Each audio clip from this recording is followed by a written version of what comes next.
Hello, I'm Dr. George Simon. Welcome to another edition of the new Character Matters. This episode is entitled All About Narcissism, Part 1. Begins a series of discussions on this phenomenon of our age, the essential nature of narcissism, what makes a narcissist, what makes a narcissistic personality disorder, and how narcissism infects just about every aspect of our lives and contributes to a wide variety of character dysfunctions.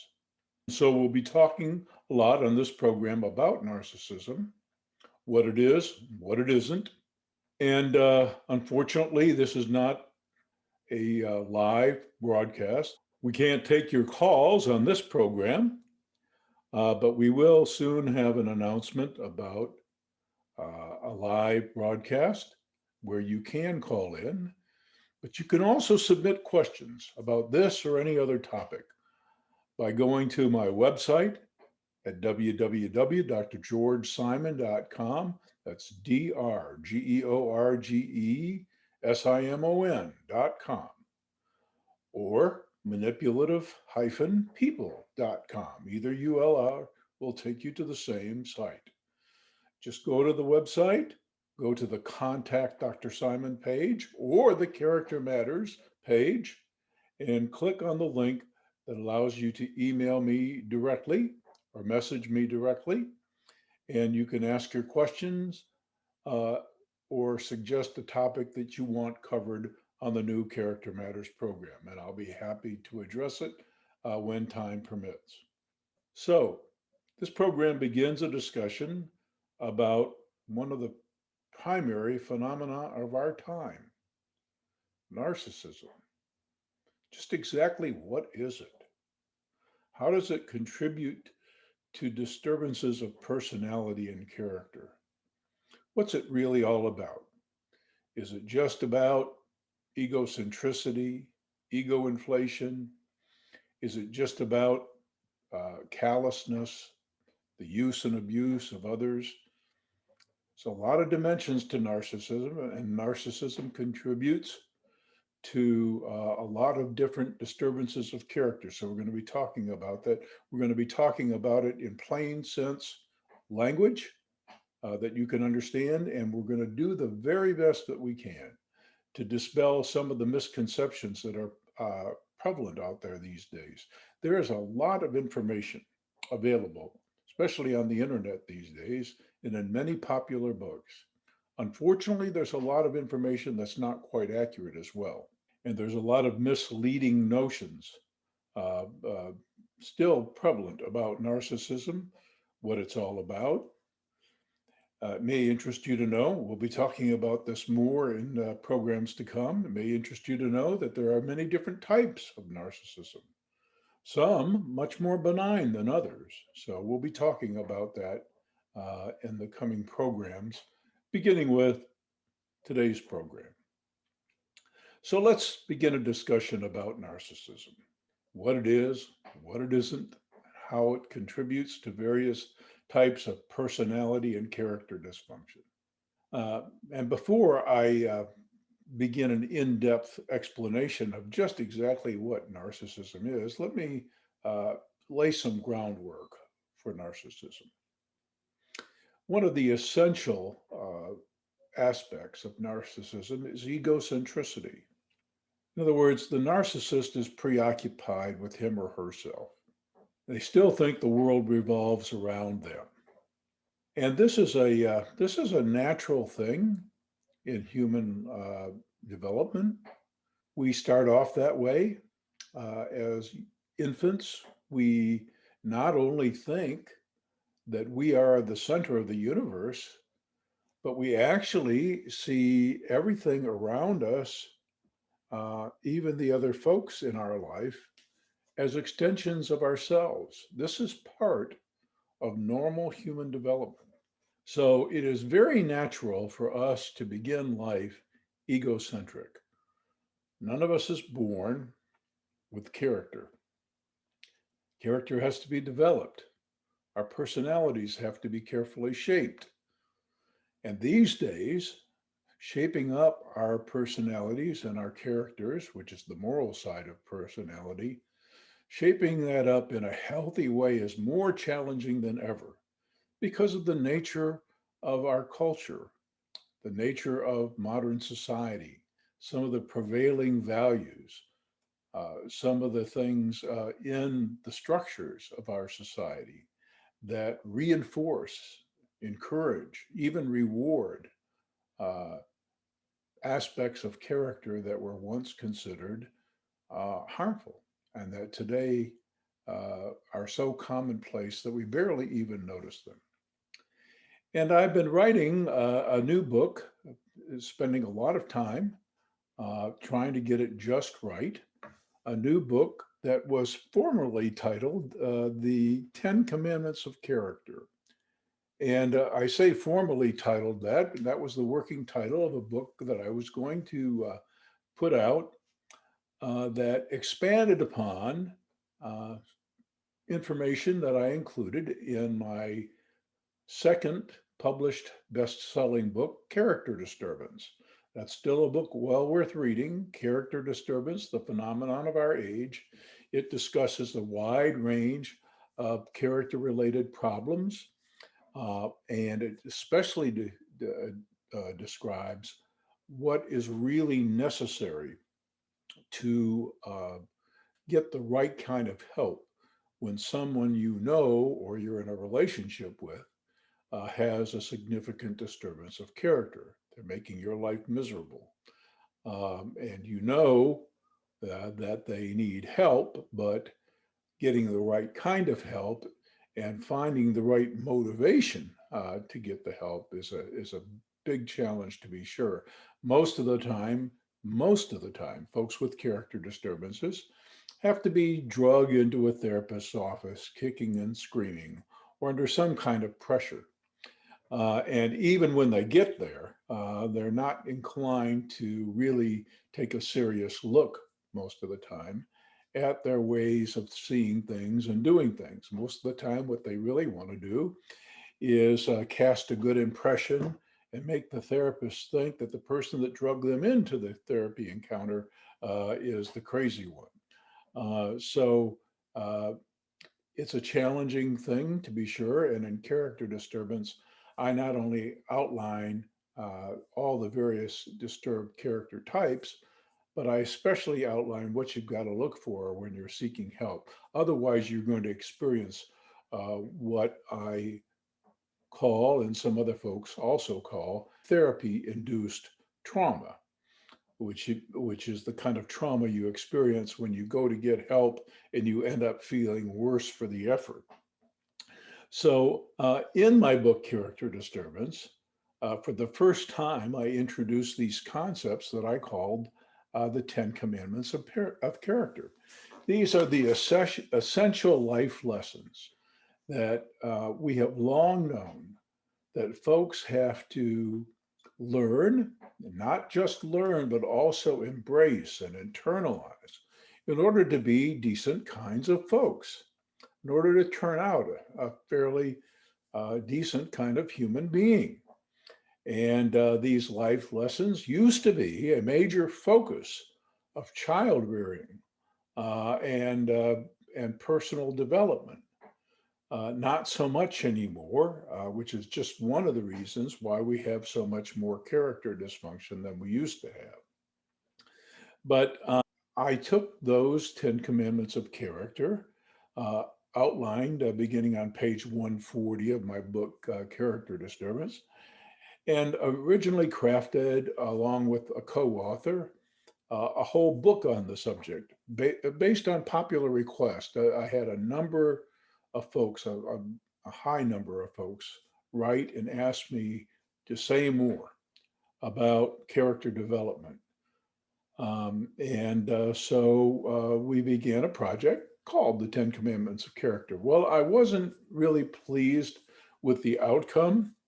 We actually had a product about 5 years ago, a little longer ago than that, that seemed to be what I wanted to put out there, but I really, after giving it considerable thought, changed my mind because there are some aspects of human existence that go together. Emotional health, mental health, personality and character health, and spiritual health all go hand in hand. We are complex creatures. We have many dimensions to us. And from a holistic health perspective, there are certain operating principles that we have to come to not only see and appreciate, but also take in and make a part of ourselves, dedicate ourselves to, in order to be whole, in order to be fully and healthily human, decent humans. So, with that in mind, that emotional health, mental health, personality and character health, and spiritual health going all together, with that in mind, um, I am just finishing the rewrite of what was to be the Ten Commandments of Character and is now uh, tentatively titled Provisions for the Journey. These are the essential nourishing axioms, basically, for character health. And all of us are on this journey. All of us are on a journey of personal development.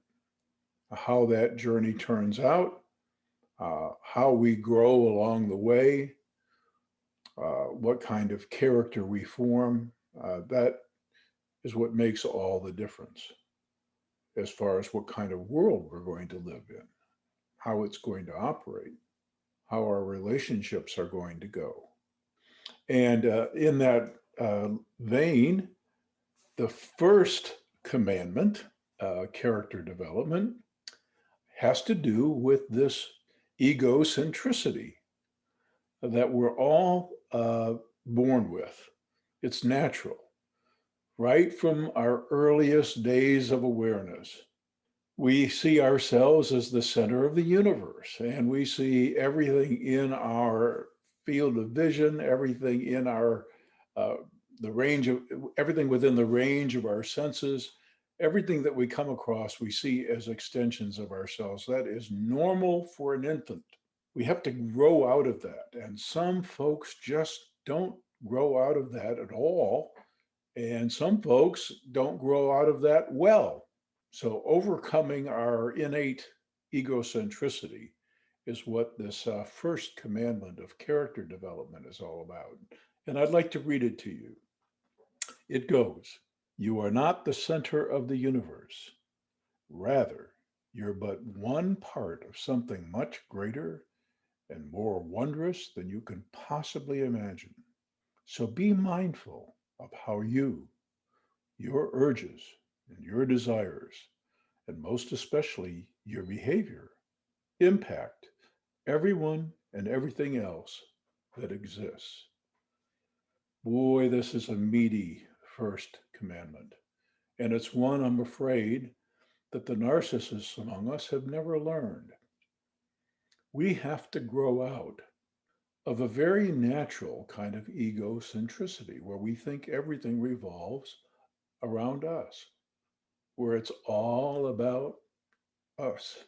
And unfortunately, we have such a hard time with this in modern culture because there's so much of our culture that reinforces, even rewards the notion that it really is all about us. It's the me culture, not just the me generation. It's the me everything. There's a there's a pretty crass saying these days, a popular saying about opinions are like something else. Everybody has one. We live in a very opinionated world where everybody takes themselves way too seriously. Everybody's got a point of view to advance, and everyone really thinks pretty much that it's all about them. Opening up your mind and opening up your awareness to the much bigger reality of existence is harder than ever. But to really grow, to really be fully and completely, wholly, and healthily human, we have to step outside of ourselves. We have to see the bigger picture. We have to embrace that bigger picture and our place within it. We have to become mindful of our impact, our very footprint upon the earth,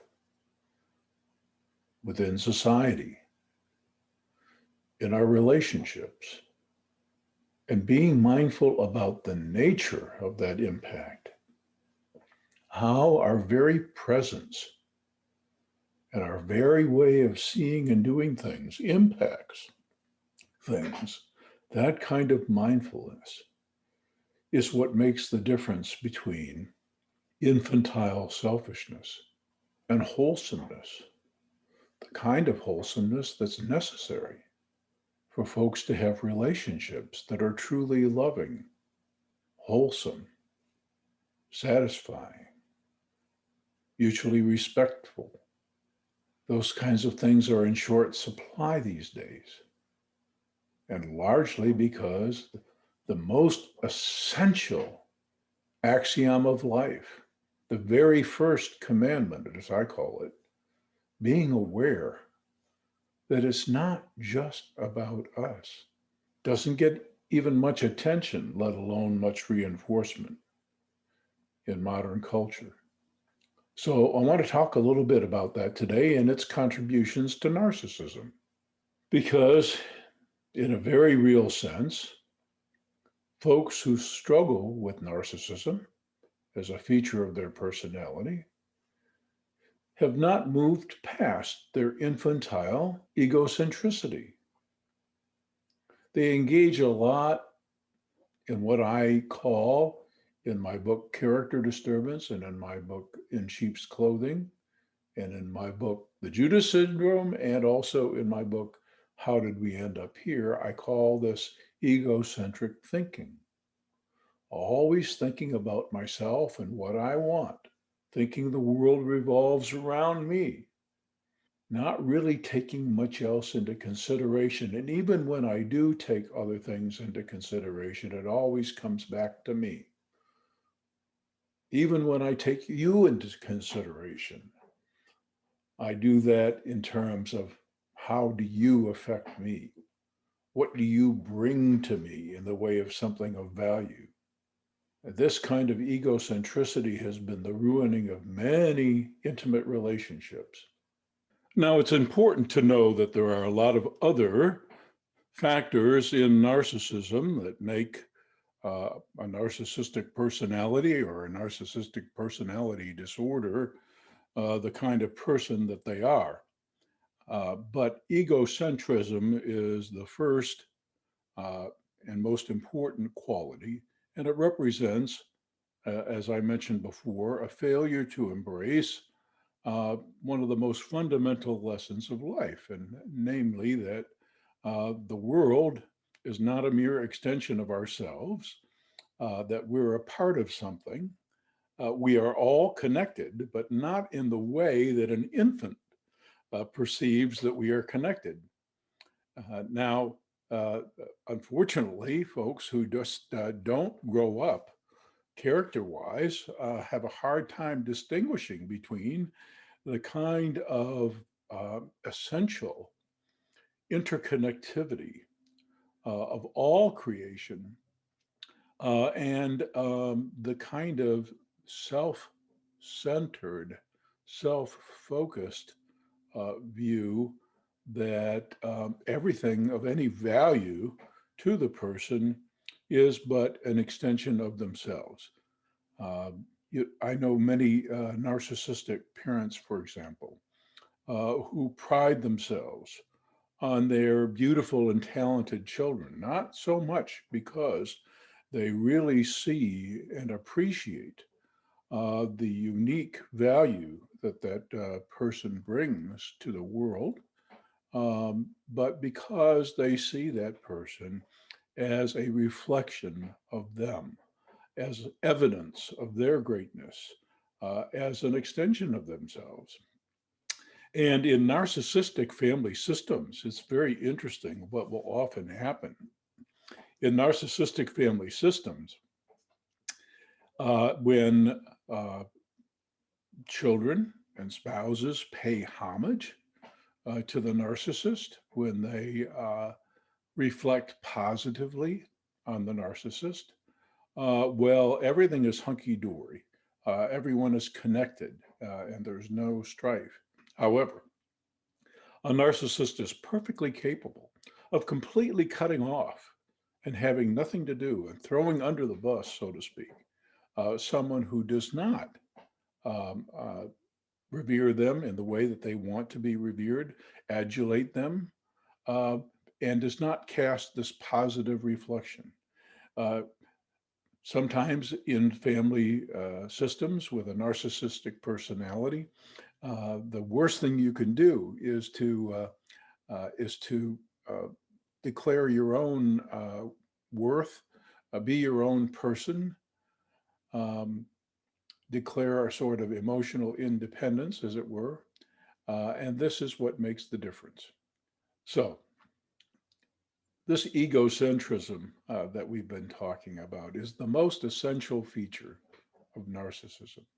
As I mentioned, there are other important things, other failures, other commandments that we'll be talking about in future programs that I am writing about, essential life lessons, values, dimensions of personality that need to be mastered along the way to make a person a healthy uh, human being.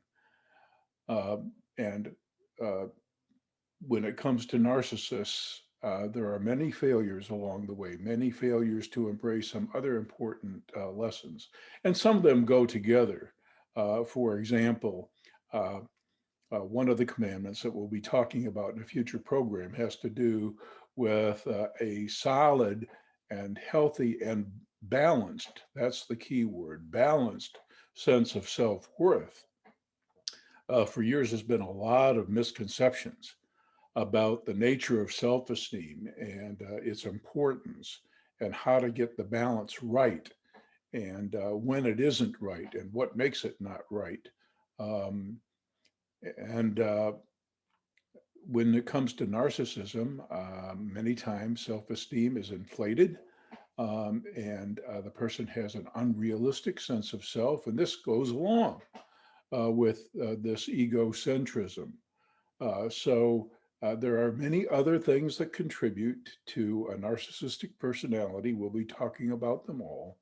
But on today's program, I was just wanting to focus primarily on the egocentricity and how it generally expresses itself in relationships is that the narcissist is so wrapped up in themselves. They're so consumed basically by what they want, who they are, their inner world, so to speak. It's not like the kind of inner world uh, absorption of someone who, say, is on the autistic spectrum. Although you can have, interestingly enough, individuals who are on the spectrum who are also narcissistic. And we'll have a program on that one day soon because when those two things co occur, it can pose really significant problems for a relationship. But this self absorption leads the narcissistically inclined individual to simply not pay much attention to others and to others' wants and needs, to others' legitimate concerns. So they're so wrapped up in themselves. They think so much about themselves and about what they want. Um, and they're so self absorbed that they just don't pay attention to others. So they are not necessarily the kinds of folks that deliberately set out to injure, to use and abuse others. That's a whole different personality dimension. There are individuals like that. And of course, such individuals are inherently narcissistic, but they're also more than that. They're way more than that. And of course, such folks cause some very dramatic problems in all their relationships. Um, we'll, as I mentioned, we'll be talking about such folks um, in other programs. So this first commandment is one that is really pivotal. And some folks have described at some point in their personal growth and development having had an epiphany of sorts, what they regard to be a profound spiritual experience or spiritual awakening, where they often report having this profound sense of awareness of not just uh, their selves, this profound sense of self-awareness, but this profound sense of being a part of something magnificent. They report it as an experience analogous to finding God, seeing the incredible bigger picture, if you will, of the reality of life, getting out of their smaller, more self-concerned self and seeing themselves and everyone else as part of something very grand. And they're blown away by this experience. They're struck with awe. In spiritual speak, some folks talk about this as fear of the Lord. This is not really a fear at all, and it's not really an anxiousness about any figure. It's really akin to awe, amazement, trepidation. It's the kind of anxiety that comes along with witnessing or experiencing something so profound, so compelling, and so potentially life-changing that they begin to see everything differently. Now, these experiences we'll talk about in another program. They happen usually a couple of different ways, but in any case, these are occasions in which folks really get a chance to embrace the principles of this very first commandment that I'm taking my time writing about because it's so important. And I'm going to read it to you again here. You are not the center of the universe. Rather, you're but one part of something much greater, something more wondrous than you can possibly even imagine. So be mindful, and that's a key. That's a key principle of all psychological health, of all emotional health, of all spiritual health, mindfulness, being maximally aware, being maximally aware. So be mindful of how your urges, and your desires, and most especially your behavior, impact everyone and everything else that exists. This is the antidote for the narcissism of our time. This is the first principle to be embraced. It's when we really profoundly realize that it's not just about us and about what we want. And it's not just about what's going on in our inner world.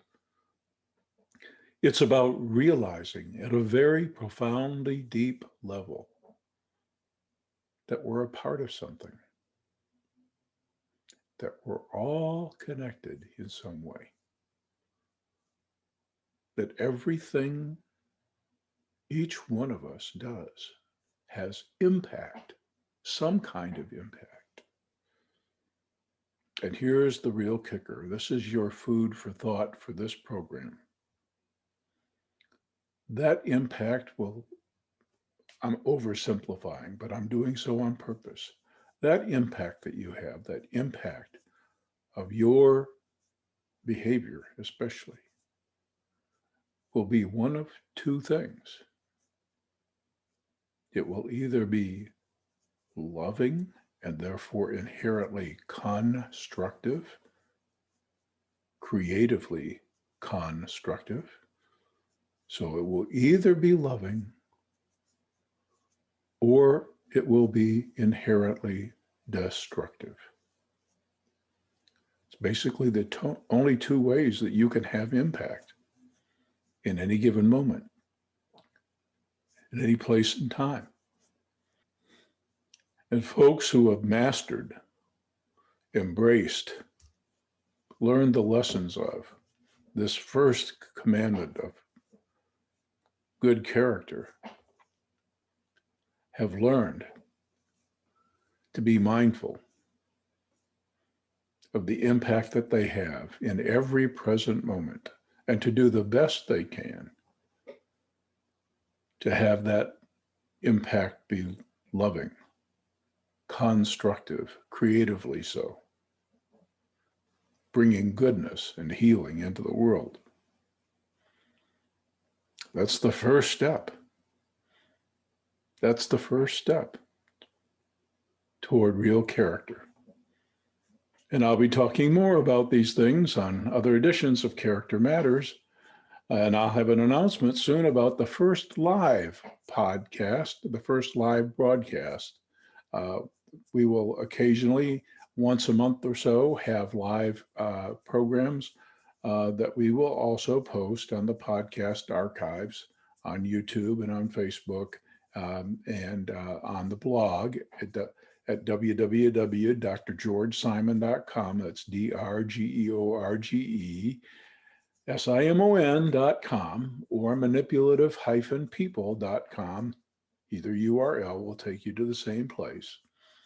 So we'll have an announcement about a live program where you can call in. But in the meantime, you can go to the blog and you can go to the contact page or the Character Matters page and press on a link and send me a question or two that you want addressed on Character Matters. So thanks for tuning in to the new Character Matters program. We'll have much more to say about narcissism and about these wonderful commandments of character and how they fail to get embraced in today's culture and what we can do to turn that around on future programs. Dr. George Simon, thanks for tuning in, and I'll see you next time.